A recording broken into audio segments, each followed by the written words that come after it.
Good morning, I'm Stan Garnett. As many of you just saw, I'm the District Attorney for the 20th Judicial District in Boulder, Colorado. With me is Greg Testa, who's the Chief of the Boulder Police Department, and also with me is the team of lawyers that we have working on this case.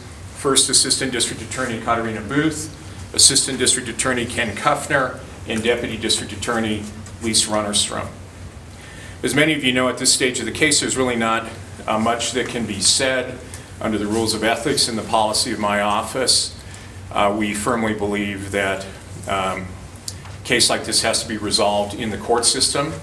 The defendant, as you know from the press statement that we issued earlier, has been charged with 4 crimes: first-degree murder, tampering with a corpse, destruction of evidence, and abuse of a corpse.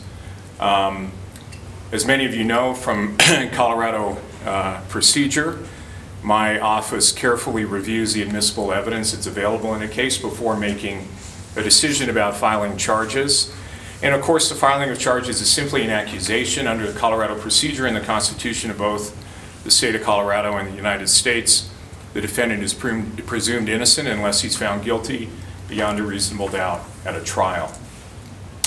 I do really think the public should know that this case and the investigation in this case was a terrific example of excellent investigative work.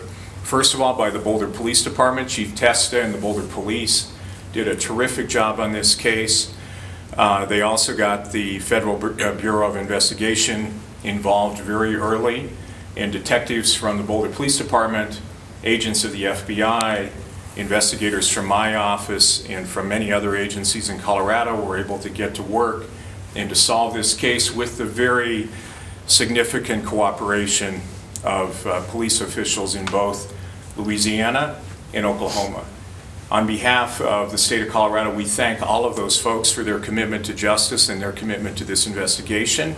And going forward, my job is to make sure that the rights of the defendant are protected in the process and that the case is played out as it should be in open court before a judge and eventually before a jury. I'll take a couple of questions. There's not a whole lot I can say. There's a number of things that I probably will not answer, but if there's questions about the procedure and where we're at, I'll take those. Preliminary hearing May 4th, did I get that right? That's right. Have you all recovered the full body yet? Well, as you know from past press reports, part of the remains of the victim have been recovered, as indicated in the press announcement we issued earlier, and also a previous statement from the Boulder Police.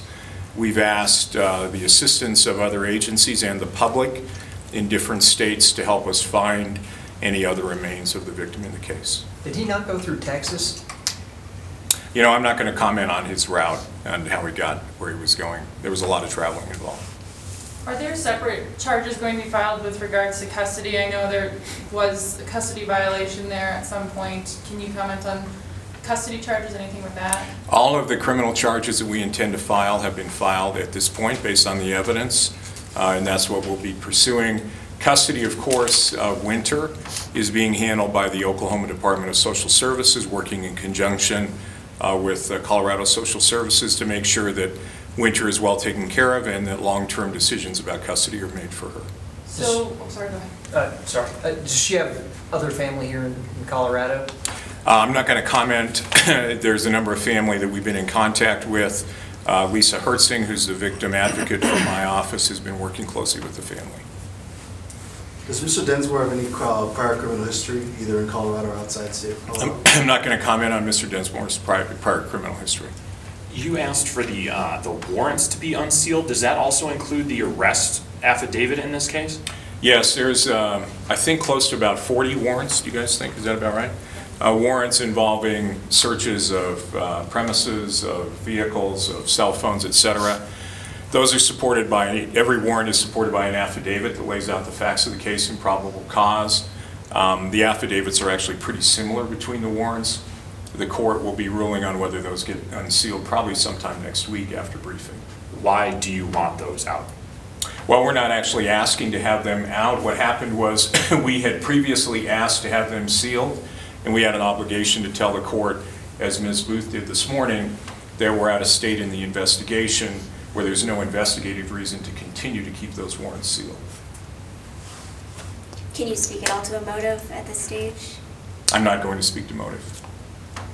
No, I know social services, and that's a whole separate process as far as what's going on with Winter. Can you at least say, is Winter with the Mead family at this point? Can we say that she's back with her family?